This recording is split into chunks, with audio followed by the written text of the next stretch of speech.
नमस्कार दोस्तों, मैं अशोक कुमार एक बार फिर से आपके अपने YouTube channel success with MBS classes के इस ऑनलाइन प्लेटफॉर्म पे आप सभी तमाम दोस्तों का स्वागत करता हूं, अभिनंदन करता हूं।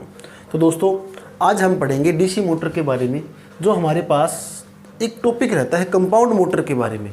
ठीक है, कंपाउंड मोटर जो है वो बहुत से स्टूडेंट्स को क्या है, इस मोटर के अंदर डाउट रहता है। कंपाउंड मोटर किस तरह से क्या काम करती है, कितने इसके अंदर टाइप रहते हैं। कंपाउंड मोटर से एग्ज़ाम के अंदर क्वेश्चन सबसे ज़्यादा उठते हैं। आपको मैं बता दूं, एक तो डीसी सीरीज़ मोटर और एक हमारी रहती है कंपाउंड मोटर। सबसे ज़्यादा क्वेश्चंस उठने वाली ये दोनों मोटर्स रहती है। ठीक है, तो कंपाउंड मोटर को आज मैं अभी आपको पूरे क्या है डिटेल से मैं आपको पढ़ाने वाला हूँ।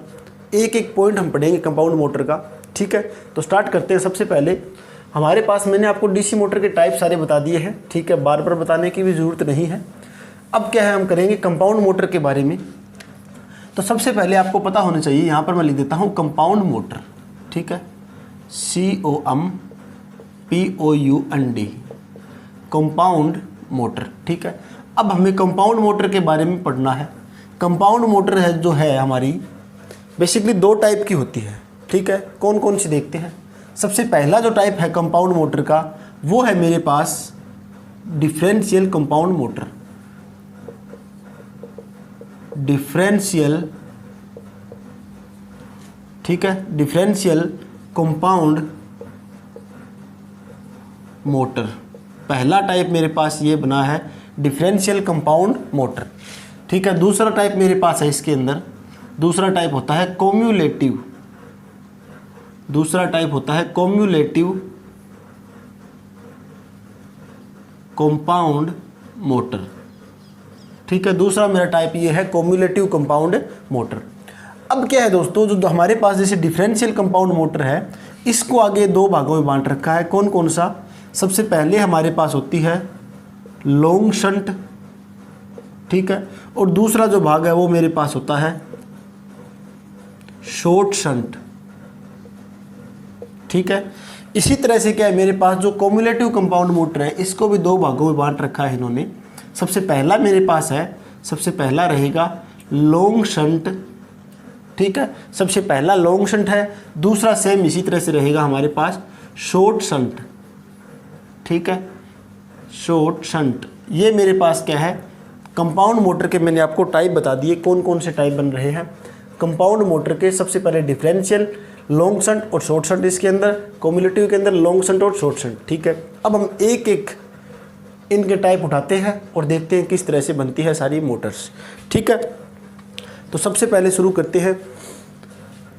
जो पहले मैंने आपको करवाया था कंपाउंड मोटर का जो टाइप करवाए थे वो मैंने थोड़ा सा क्या है बिल्कुल इजी वे में करवाया था। ठीक है, ज़्यादा मैं सोच रहा था आपको क्या है डाउट नहीं हो किसी चीज़ के अंदर, तो मैंने बिल्कुल इजी वे से मैंने सिर्फ दो टाइप बताए थे आपको, लॉन्ग शंट और शॉर्ट शंट। ठीक है, इनके बारे में मैंने आपको नहीं बताया था। तो क्या है, अभी ये वीडियो पूरी लेंथी रहेगी, हमारे पास कंपाउंड मोटर के बारे में पूरी हम चर्चा करेंगे। ठीक है, तो स्टार्ट करते हैं सबसे पहले डिफरेंशियल कंपाउंड मोटर के बारे में, जो कि हमारी डिफरेंशियल कंपाउंड मोटर है वो किस तरह से होती है। ठीक है, इसके बारे में हम देखते हैं। सबसे पहले मेरे पास टाइप बन रहा है कौन सा, डिफरेंशियल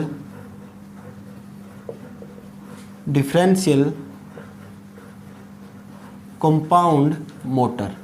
इसके बारे में हम अभी चर्चा करेंगे, डिफरेंशियल कंपाउंड मोटर के बारे में। तो इसके अंदर सबसे पहले क्या है, आपको पता होना चाहिए डिफरेंस का मतलब क्या होता है। डिफरेंशियल का मतलब होता है किसी दो चीज़ के अंदर कोई अंतर हो जाए। ठीक है, कोई दो चीज़ है हमारे पास, उन बीच के अंदर अंतर होगा, डिफरेंस होगा। डिफरेंस का मतलब आप सभी को पता होगा, डिफरेंस अंतर को बोलते हैं। ठीक है, कि एक चीज़ का दूसरी चीज़ में क्या डिफरेंस है, क्या अंतर है, उसे बोलते हैं डिफरेंशियल। ठीक है, कंपाउंड आपको पता ही है, मैंने बताया था कंपाउंड का मतलब क्या होता है। कंपाउंड का मतलब होता है हमारे पास यौगिक। ठीक है, दो चीज़ को मिलाकर हम बनाते हैं कंपाउंड। ठीक है, अब मोटर आपको पता ही है। अब कंपाउंड मोटर आपको मैं बताऊं तो कंपाउंड के अंदर क्या है हमारे पास, एक तो हमारे पास शंट जो है, ठीक है, जिसे पैरेलल बोलते हैं, और दूसरा मेरे पास क्या है, सीरीज है, जिसे हम बोलते हैं श्रेणी क्रम। ठीक है, समांतर क्रम और श्रेणी क्रम दोनों की वाइंडिंग मिलाकर हम बनाएंगे क्या, कंपाउंड मोटर बनाएंगे। ये बात आपको पता होनी चाहिए। अब क्या है, डिफरेंशियल के अंदर क्या होगा, सबसे पहला पॉइंट आपको याद रखना है। डिफरेंशियल के अंदर पहला पॉइंट याद क्या रखोगे आप, डिफरेंशियल के अंदर क्या होगा, शंट वाइंडिंग जो होगी, शंट वाइंडिंग और हमारे पास जो सीरीज वाइंडिंग है, शंट वाइंडिंग और सीरीज वाइंडिंग के फ्लक्स के, इनका जो फ्लक्स बनेगा दोनों वाइंडिंग का, ठीक है, शंट वाइंडिंग और सीरीज वाइंडिंग के फ्लक्स में, फ्लक्स एक दूसरे से विपरीत दिशा में होंगे, विपरीत दिशा में होंगे। ये बात आपको याद रखनी है। मतलब क्या है, जो शंट वाइंडिंग से जो फ्लक्स बनेगा उसका जो फ्लक्स है वो सीरीज वाइंडिंग में जो फ्लक्स बनेगा, इनकी डायरेक्शन क्या होगी, एक दूसरे से विपरीत होगी। मान लीजिए मेरे पास, जैसे कि मेरे पास ये फ्लक्स बन रहा है, ठीक है, ये फ्लक्स मैंने नाम दे दिया, ये फ्लक्स है मेरा सीरीज फ्लक्स, ठीक है। सीरीज फ्लक्स की डायरेक्शन ऊपर की साइड है, ठीक है। अब क्या है, मेरे पास जो शंट फ्लक्स बनेगा वो मेरे पास विपरीत बनेगा, तो मेरे पास क्या है, ये शंट फ्लक्स बनेगा जिसकी डायरेक्शन विपरीत होगी। इस केस में क्या होगा, इस केस में मेरे पास जो टोटल फ्लक्स बनेगा, जो मेरे पास टोटल फ्लक्स बनेगा वो क्या होगा, मेरे पास टोटल फ्लक्स इसके अंदर क्या है, जो बड़ा फ्लक्स होगा उसमें से मैं माइनस कर दूंगा छोटे वाले फ्लक्स को। समझ गए होगे बात। अंतर का मतलब दोनों फ्लक्स के बीच में अंतर यही होगा, माइनस का निशान अंतर को दर्शाता है हमेशा, ठीक है। अब दोनों का जो अंतर है वो हमारे पास टोटल फ्लक्स यहाँ पर बनेगा। ये बात आपको समझ में आनी चाहिए। अब क्या है, यहाँ से आप क्या नोट कर रहे हो, यहाँ से आप नोट यही कर रहे हो कि मेरे पास जो टोटल फ्लक्स है वो कम बनेगा, ठीक है। अगर मैं इन दोनों को जोड़ देता, मान लीजिए मैं ये करता, इन दोनों को जोड़ देता फाई एस एच, ठीक है। मैं मानता हूँ इसकी वैल्यू मैंने 10 मान ली, इसकी वैल्यू मैंने मान ली 5। अगर मैं इनको जोड़ूंगा तो मेरे पास फ्लक्स कितना बनेगा, 15 फ्लक्स बनेगा। और अगर मैं इनको माइनस कर रहा हूँ तो मेरे पास फ्लक्स बन रहा है सिर्फ 5, मतलब फ्लक्स कम हो रहा है, ठीक है। अब कम हो रहा है फ्लक्स, तो यहाँ पर एक नया पॉइंट मैं आपको बताऊँगा, जो कि आप डीसी मोटर के अंदर आपको ये पॉइंट याद रखना है, कभी भी आपको इस पॉइंट को नहीं भूलना है। पॉइंट क्या होगा आपके लिए, पॉइंट ये है, जो हमारी स्पीड होती है डीसी मोटर के अंदर, जिसे हम एन से लिखते हैं, स्पीड हमारी समानुपाती होती है ई बटा फाई की। ये पॉइंट आपको याद रखना है। डीसी मोटर अगर आप पढ़ रहे हो, डीसी मोटर आप समझ रहे हो, तो डीसी मोटर के अंदर आपको ये पॉइंट याद होना चाहिए, ठीक है। इसके बिना आप डीसी मोटर याद नहीं कर सकते। ये पॉइंट आपको दर्शाएगा स्पीड में क्या फ़र्क पड़ रहा है हमारे पास, बैक ईएमएफ में क्या फ़र्क पड़ेगा, फ्लक्स में क्या फ़र्क पड़ रहा है, ठीक है। अब यहाँ पर आपको ये पॉइंट याद करने की ज़रूरत क्यों पड़ी, क्योंकि यहाँ पर हमारे पास जो दोनों फ्लक्स, इनको माइनस कर रहा हूँ तो मेरे पास फ्लक्स कम बन रहा है, ठीक है। फ्लक्स कम बनेगा, मान लीजिए मेरे पास फ्लक्स कम बन रहा है, तो स्पीड क्या हो जाएगी मेरी, ये दोनों एक दूसरे के व्युत्क्रमानुपाती है, मतलब इन्वर्सली प्रोपोर्शनल है। इसको मैं घटाऊंगा तो ये बढ़ेगा, उल्टा काम होगा दोनों के अंदर, तो ये स्पीड मेरी क्या हो जाएगी, स्पीड मेरी इस केस में ज़्यादा हो जाएगी, ठीक है। तो आपको यहाँ पर क्या समझने को मिला, डिफरेंशियल कंपाउंड मोटर के अंदर क्या होता है, मेरे पास जो विपरीत दिशा के अंदर सीरीज वाइंडिंग और शंट वाइंडिंग के जो फ्लक्स होते हैं, ठीक है, ये आपने देख लिया। तो टोटल फ्लक्स मेरा क्या है, इन दोनों को माइनस करके बनाऊंगा। अब क्या है, मेरे पास जो स्पीड का फॉर्मूला होता है, ये फॉर्मूला आपको याद रखना है बार बार। जब भी आप डीसी मोटर पढ़ोगे तो ये फॉर्मूला सबसे पहले ऊपर की साइड लिखा होना चाहिए, ठीक है। हर एक पेज पे आपके पास ये फॉर्मूला होना चाहिए। ये फॉर्मूला हमारे पास बहुत काम आएगा, आगे काम आने वाला है। अब क्या है, आपके पास यहाँ पर जो फ्लक्स मैं कम कर दिया, यहाँ पर मेरे पास फ्लक्स कम हुआ है, तो मेरे पास जो स्पीड होगी वो क्या हो जाएगी, इंक्रीज हो जाएगी, ज़्यादा हो जाएगी, ठीक है। तो ये पॉइंट यहाँ पर आप समझे हो डिफरेंशियल के अंदर। अब मैं इसका सर्किट डायग्राम बताता हूँ, किस तरह से सर्किट डायग्राम बनेगा हमारा, ठीक है। कुछ उस साइड में सर्किट डायग्राम बना देता हूँ मैं। अब मान लीजिए आपके पास डिफरेंस करना है दोनों फ्लक्स का, ठीक है। दोनों फ्लक्स की दिशा है वो एक जैसी नहीं होनी चाहिए। सबसे पहले क्या करोगे आप, डिफरेंशियल के अंदर आप बनाओगे तो आप क्या करोगे, एक मिनट में थोड़ा सा नोट कर देता हूँ। सबसे पहले आपको दो वाइंडिंग बनानी होगी आपके पास। दो वाइंडिंग कौन सी होगी, मान लीजिए ये वाइंडिंग है मेरे पास, एक ये वाइंडिंग है। अब इस वाइंडिंग को मैंने यहाँ पर जोड़ा हुआ है पूरा लंबा, ठीक है। ये मेरे पास प्लस का वाइंडिंग है, ये मेरे पास माइनस की वाइंडिंग है। अब मुझे ये मेरी वाइंडिंग है शंट वाइंडिंग, ठीक है। ये मेरे पास है शंट वाइंडिंग। अब मुझे बनानी है फील्ड वाइंडिंग, ये फील्ड वाइंडिंग है। अब मुझे आर्मेचर वाइंडिंग बनानी है। आर्मेचर वाइंडिंग के साथ मेरे पास सीरीज वाइंडिंग और बनेगी, ठीक है। दोनों को मैं साथ में जोड़ूंगा तो क्या है, मान लीजिए मैंने यहाँ पर मेरा ये आर्मेचर बना दिया, ठीक है, ये मेरे पास क्या है, आर्मेचर बन गया। यहाँ पर आर्मेचर बनने के बाद मुझे बनानी है वाइंडिंग, सीरीज वाइंडिंग, और सीरीज वाइंडिंग का जो फ्लक्स होगा, मान लीजिए इस वाइंडिंग का फ्लक्स मैं मान रहा हूँ कुछ इस डायरेक्शन में, ठीक है, इस डायरेक्शन में फ्लक्स मान रहा हूँ मैं। अब जो इस वाइंडिंग का फ्लक्स है वो इस डायरेक्शन में नहीं होना चाहिए, ये बात आपको पता होनी चाहिए। अब अगर मैं डायरेक्ट इसको इस तरह से जोड़ दूंगा तो मेरे पास फ्लक्स ये सेम बनेगा, ठीक है। मैं डायरेक्ट इसको इस तरह से जोड़ रहा हूँ तो मेरे पास फ्लक्स क्या बनेगा, इसी डायरेक्शन में फ्लक्स बनेगा। मुझे फ्लक्स किस डायरेक्शन में करना है, मुझे फ्लक्स करना है नीचे की डायरेक्शन में, विपरीत करना है इससे। तो मैं क्या करूँगा, जोड़ने का तरीका कुछ अलग होगा। इस वाइंडिंग का क्या होगा, ये जो हमारे पास यहाँ का जो ये सिरा है इसको मैं जोड़ूंगा लास्ट वाले सिरे के साथ में, ठीक है। और जो मेरे पास ये वाला जो सिरा होगा वो मेरे पास क्या है, ये डायरेक्ट यहाँ पर जोड़ना होगा। आप समझ गए होंगे, ठीक है। जो फर्स्ट वाला पॉइंट है यहाँ पर लास्ट में लाके, ठीक है, और लास्ट वाला पॉइंट यहाँ पर आर्मेचर के साथ में, ठीक है। बिल्कुल इतना सा काम करना है बस हमें। अब मेरे पास टोटल वोल्टेज है, सारी बातें हम लिख देते हैं। ये मेरे पास लाइन करंट है, यहाँ पर करंट आने के बाद अलग अलग भागों में बंट गया। ISH शंट करंट है मेरे पास, यहाँ पर RSH है, ठीक है। ये मेरे पास आर्मेचर है, इसके अंदर बैक ईएमएफ होगी। बैक ईएमएफ मैंने क्या बताई थी आपको, बैक ईएमएफ मेरी क्या होगी, मेन वोल्टेज का विरोध करेगी बैक ईएमएफ हमेशा, ठीक है। ये बात आपको पता होनी चाहिए। यहाँ पर मेरे पास RA होगा जो कि आर्मेचर प्रतिरोध है, और मेरे पास इसके अंदर क्या बनेगा, जो मेरे पास ये आर्मेचर करंट है, यहाँ पर जो करंट बनेंगे वो ISC करंट होगा, और RSC मेरे पास प्रतिरोध होगा सीरीज़ का, ठीक है। तो ये केस मेरा बन रहा है डिफरेंशियल कंपाउंड मोटर के अंदर। अब आपको पता होना चाहिए लॉन्ग शंट का है शॉर्ट शंट है, ठीक है, ये बात आपको पता होनी चाहिए। अब मैंने यहाँ पर क्या कर रखी है, मेरे पास जो वाइंडिंग है, शंट वाइंडिंग है, वो मेरे पास बड़ी वाइंडिंग दिखाई दे रही है आपको, ठीक है, और ये छोटी वाइंडिंग दिखाई देगी। तो क्या होगा, हमारी ये जो मोटर बनेगी, ये मोटर बनेगी लॉन्ग शंट, ठीक है, लॉन्ग शंट मोटर। ये जो केस बन रहा है हमारे पास लॉन्ग शंट का केस बनेगा, ठीक है। ये उम्मीद करता हूँ आपको समझ में आ गया होगा अच्छी तरह से, ठीक है, एक भी पॉइंट आपका नहीं छूटेगा। तो आगे मैं क्या है दूसरा केस बनाता हूँ आपके लिए, तो इसको मैं रफ कर देता हूँ यहाँ पर। ये फॉर्मूला आपको याद रखना होगा, डीसी मोटर जो भी पढ़ेगा वो उसको ये फॉर्मूला याद होना चाहिए, ठीक है। जब भी डीसी मोटर स्टार्ट करेंगे सबसे पहले इस फॉर्मूले के साथ ही स्टार्ट करेंगे हम। तो दूसरा जो केस मेरे पास बनेगा, दूसरा केस क्या है, ये लॉन्ग शंट है। दूसरा केस मेरे पास बनेगा शॉर्ट शंट का। अब शॉर्ट शंट का केस किस तरह से बनेगा वो मैं आपको बताता हूँ, ठीक है। उस केस में मेरे पास क्या होगी, अब मान लीजिए मेरे पास ये मेरे पास है फील्ड वाइंडिंग, ये मेरे पास है फील्ड वाइंडिंग, यहाँ पर मेरे पास ये आर्मेचर है, आर्मेचर के साथ मैंने इस तरह से जोड़ा हुआ है। तो ये कौन सी मोटर बन गई, ये मेरी बन गई शंट मोटर। अब मुझे सीरीज मोटर और जोड़नी पड़ेगी साथ के अंदर, ठीक है।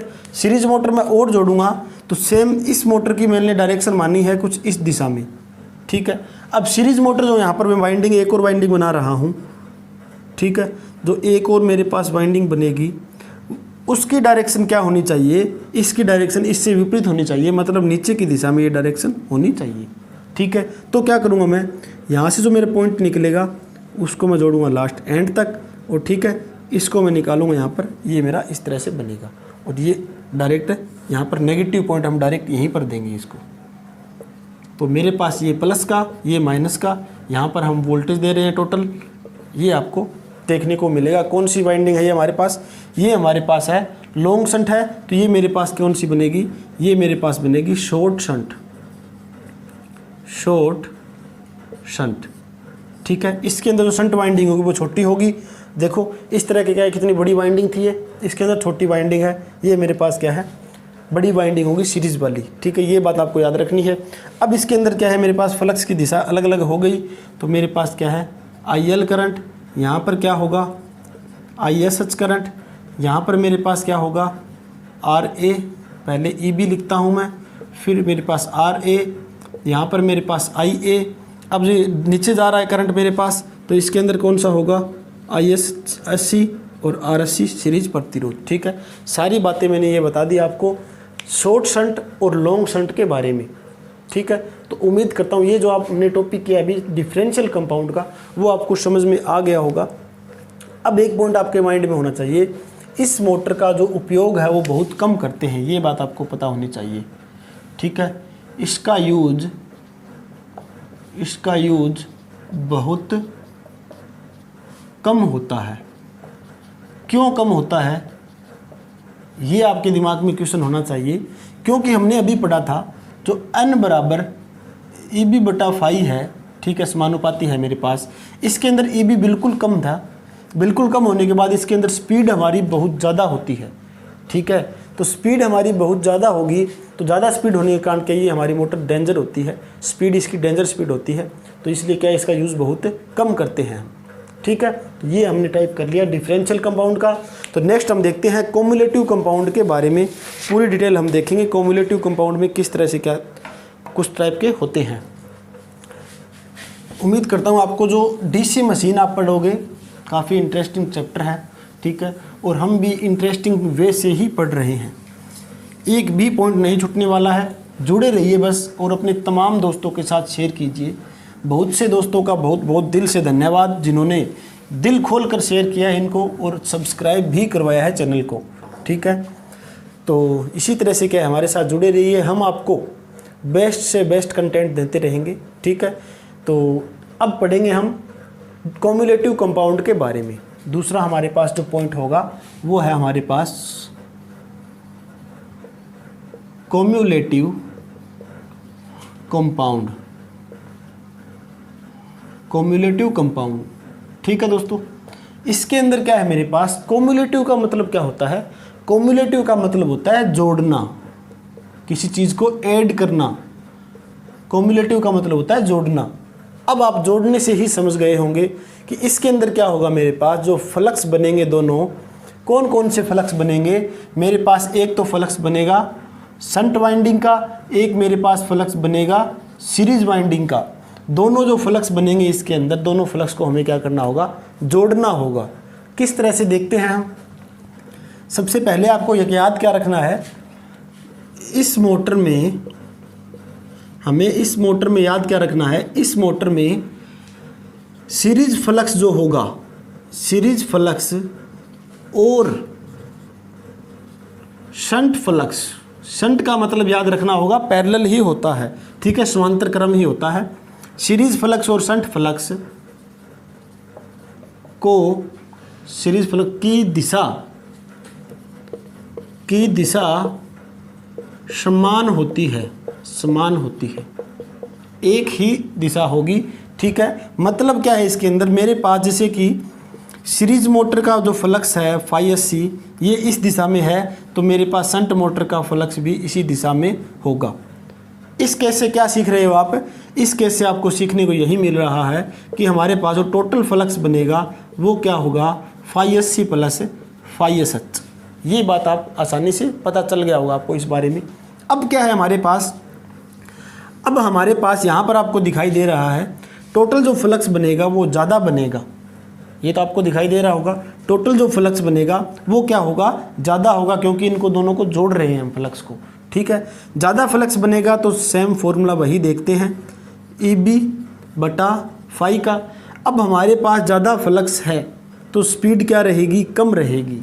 ये बात आपको ध्यान होनी चाहिए, इस केस के अंदर स्पीड कम रहती है, और ये मोटर, इस मोटर की स्पीड लगभग क्या है, शंट मोटर की तरह ही स्पीड मानी जाती है। ये बात भी आपके दिमाग में होनी चाहिए। ठीक है, अब आगे मेरे पास क्या केस है वो मैं थोड़ा सा आपको बताता हूँ थ्योरी। और इसके अंदर मेरे पास दी हुई है, अगर फुल लोड पर, अगर हमारे पास ये मोटर हमारे पास फुल लोड पर काम कर रही है, मोटर का क्या है, फुल लोड पर काम कर रही है, तो क्या है, अगर हमारी सीरीज वाइंडिंग जो है, अगर हमारी जो सीरीज वाइंडिंग है वो ज़्यादा प्रभावी है शंट वाइंडिंग से। ठीक है, सीरीज वाइंडिंग ज़्यादा प्रभावी है शंट वाइंडिंग से, तो क्या है हमारे पास सीरीज वाइंडिंग ज़्यादा प्रभावी है शंट वाइंडिंग से। ठीक है, शंट वाइंडिंग से ज़्यादा प्रभावी है, तो क्या केस होगा, तो हमारे पास इस केस के अंदर सीरीज वाइंडिंग ज़्यादा प्रभावी है, तो हमारा जो स्टार्टिंग टॉर्क बनेगा, जो हमारा स्टार्टिंग टॉर्क बनेगा, स्टार्टिंग टॉर्क ज़्यादा होगा। यहाँ पर दिखाई दे रहा होगा आपको, ठीक है। अगर ना दिखाई दे तो एक बार मैं आपको दोबारा ऊपर से बता दूंगा, ठीक है। तो फुल लोड केस के अंदर क्या है, सीरीज वाइंडिंग हमारे पास ज़्यादा प्रभावी होगी तो स्टार्टिंग टॉर्क ज़्यादा होगा। मैंने आपको बताया था हमारे पास सीरीज मोटर है उसका स्टार्टिंग टॉर्क ज़्यादा होता है और शंट मोटर का स्टार्टिंग टॉर्क कम होता है, ठीक है। और सीरीज मोटर का स्टार्टिंग करंट है वो वेरी हैवी होता है, इसीलिए हम सीरीज मोटर को बिना लोड नहीं चला सकते, ठीक है। और शंट मोटर की जो मैंने आपको स्पीड बताई थी वो क्या होती है, स्थिर स्पीड होती है, कॉन्स्टेंट स्पीड होती है, ठीक है। ये बात मैंने आपको बताई थी, तो ये आपको समझ में आ गया होगा। अब आगे मेरे पास क्या दिया हुआ है, अगर मेरे पास शंट मोटर की जो वाइंडिंग है ज़्यादा प्रभावी होगी तो क्या होगी, मोटर हमारी शंट मोटर की तरह काम करेगी, ठीक है। तो ये तो बिल्कुल ईजी सी बात है, आपको आसानी से समझ में आ गई होगी। अब आगे मेरे पास एक और वाइंडिंग दे रखी है, इस मोटर का स्टार्टिंग टॉर्क तथा वर्किंग टॉर्क क्या का होता है, शंट मोटर की तरह ही लगभग काम करता है। तो ये बात आपको पता होनी चाहिए, क्योंकि इस मोटर की स्पीड कम होती है, सीरीज मोटर की स्पीड हमारी ज़्यादा होती है, ठीक है। तो इस केस में क्या है हमारे पास, इस जो ये हमारी मोटर है कम्युलेटिव कंपाउंड मोटर है, इस मोटर का जो स्टार्टिंग टॉर्क होगा, जो हमारे पास स्टार्टिंग टॉर्क और जो मेरे पास इसका वर्किंग टॉर्क जो होगा, कार्यशील जो टॉर्क होगा, वर्किंग जो टॉर्क है, ठीक है, स्टार्टिंग टॉर्क और वर्किंग टॉर्क है वो क्या होगा, शंट मोटर की तरह ही होगा, शंट मोटर की तरह होता है। तो इसीलिए क्या है, ये मोटर हम लगभग यूज़ करते हैं शंट मोटर की जगह, ठीक है। तभी इस मोटर को हम यूज़ करेंगे, शंट मोटर की जगह इसको लगभग हम यूज़ करते हैं। तो ये बात आपको समझ में आ गई होगी। आगे क्या है, इसका यूज़ पूछ लिया आपको कहीं से, ठीक है। इसका यूज़ कहाँ कहाँ करते हैं, इसका यूज़ वहीं करेंगे, मैंने आपको बताया था रोलिंग मिल्स के अंदर, ठीक है, रोलिंग मिल्स होते हैं। और एलिवेटर आपने नाम सुना होगा, एलिवेटर के अंदर यूज़ करते हैं। और कोयले की खदानों के अंदर, कोयले की खदानों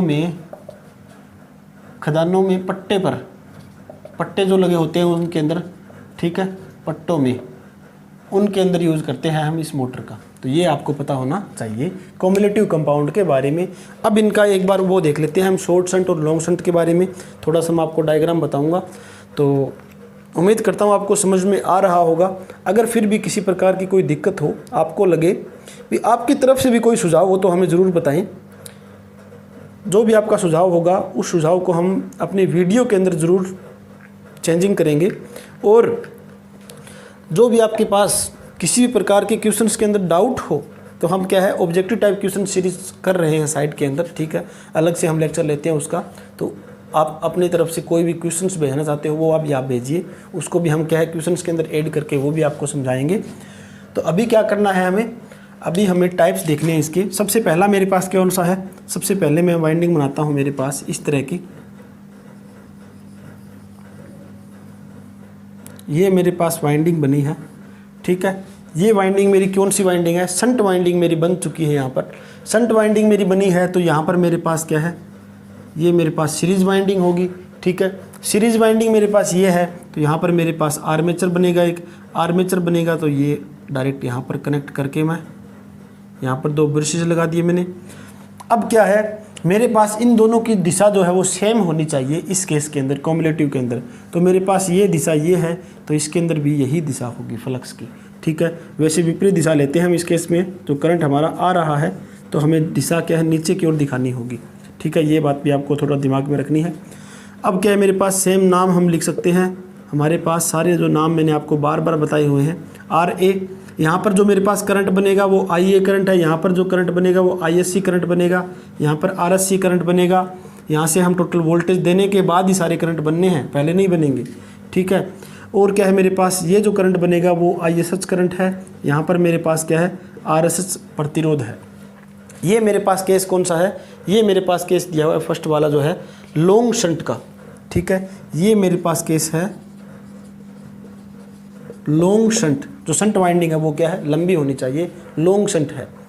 अगर एक बात ध्यान रखना यहाँ पर, आप एक और मैं अलग बात बताता हूँ यहाँ पर, जो हमारी अगर लॉन्ग शंट होगी तो इस केस में जो वाइंडिंग हम पतली यूज़ करेंगे, ये बात भी आपके माइंड में होनी चाहिए, ठीक है। जहाँ पर हम लंबी वाइंडिंग यूज़ करेंगे वहाँ पर जो वाइंडिंग है वो पतली वाइंडिंग होगी, ठीक है, पतले तार की होगी।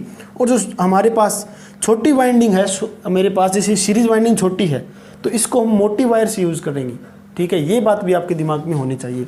एग्जाम में पूछते हैं बहुत बार भी सीरीज वाइंडिंग हमारी, जैसे हमारे पास कम्युलेटिव कंपाउंड मोटर है, इसके अंदर आपकी जो सीरीज वाइंडिंग है लॉन्ग शंट के अंदर, ठीक है, वो पतली होगी या मोटी होगी, इस तरह से पूछ सकते हैं। तो आपको पता होनी चाहिए लॉन्ग शंट के अंदर जो सीरीज वाइंडिंग है वो मोटी होती है और जो मेरे पास शंट वाइंडिंग है वो पतली होती है, ठीक है। आगे मेरे पास क्या है, दूसरा केस मेरे पास होगा शॉर्ट शंट का। अब इसके अंदर जो मेरे पास शंट वाइंडिंग होगी वो क्या होगी, छोटी होगी। सेम वही केस बनेगा मेरे पास जो पहले मैंने आपको बताया था, ठीक है।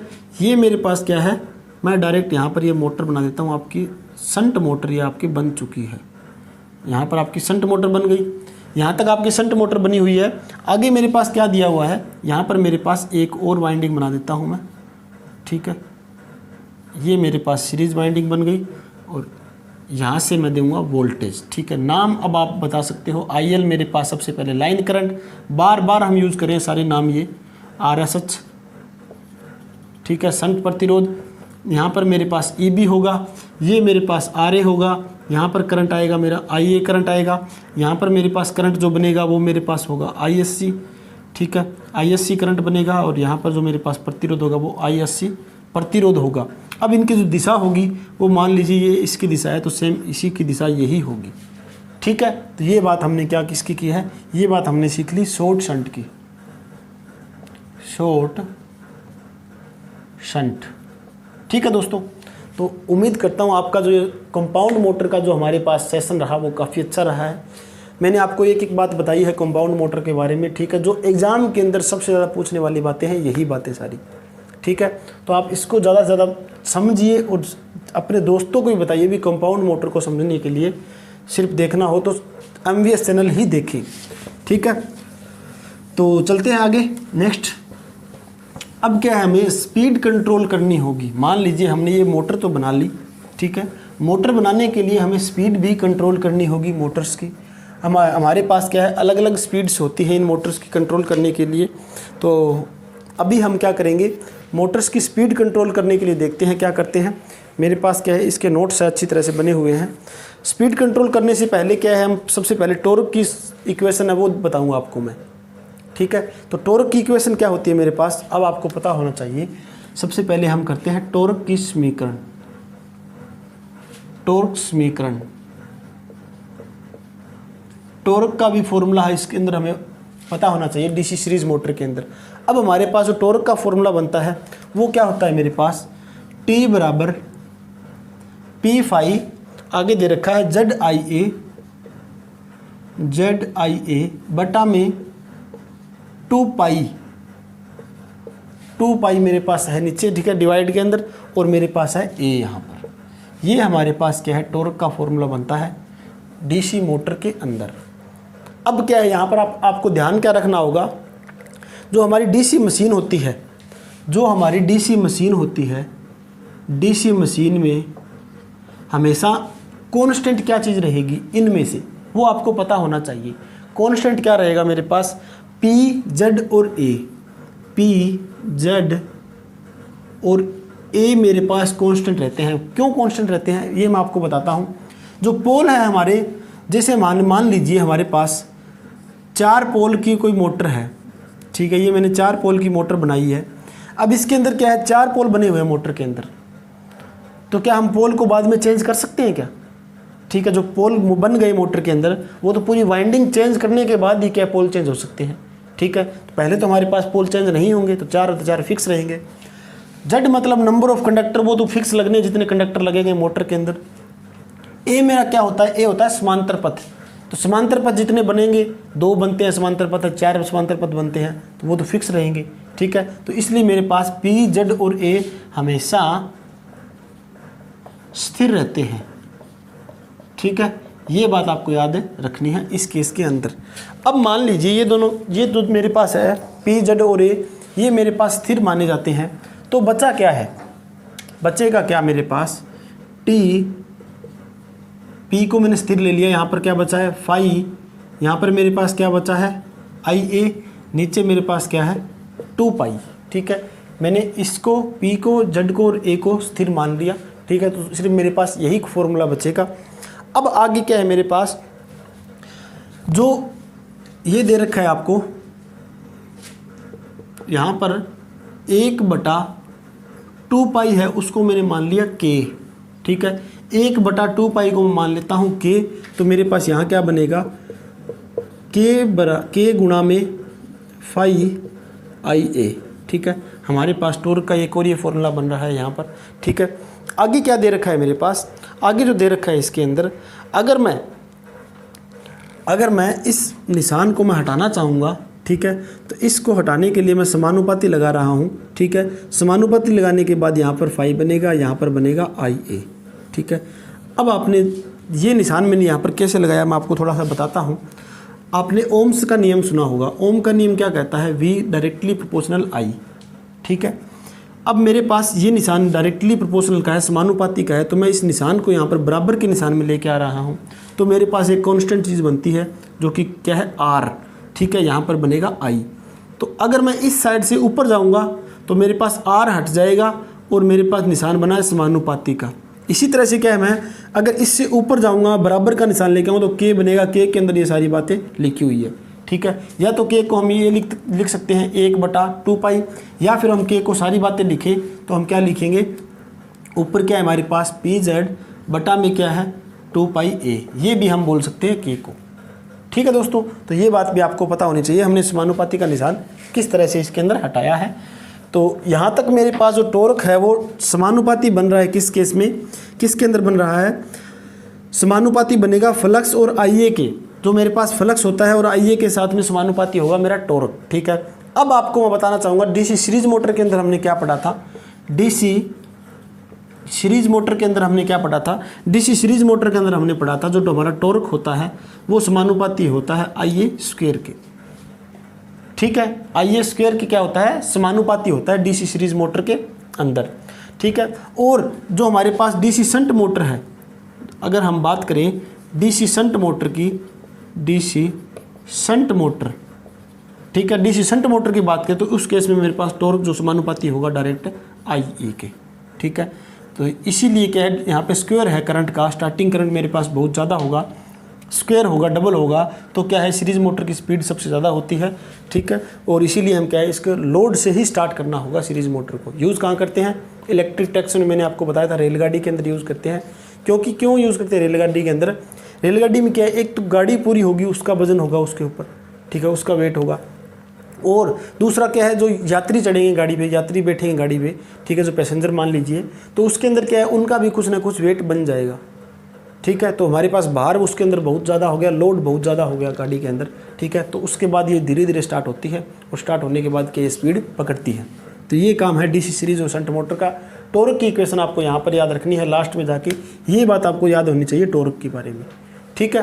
तो उम्मीद करता हूँ ये जो आपको समझ में आया है टॉर्क का। अभी हम क्या करेंगे, अभी हम करते हैं DC सीरीज मोटर की जो हम स्पीड को कंट्रोल कैसे करते हैं, ठीक है। स्पीड कंट्रोल करने के लिए हम क्या क्या करते हैं, तो उनके बारे में थोड़ी सी मैं आपको बताता हूँ। स्पीड से पहले मेरे हिसाब से आपको कैरेक्टरिस्टिक्स समझने चाहिए, ठीक है।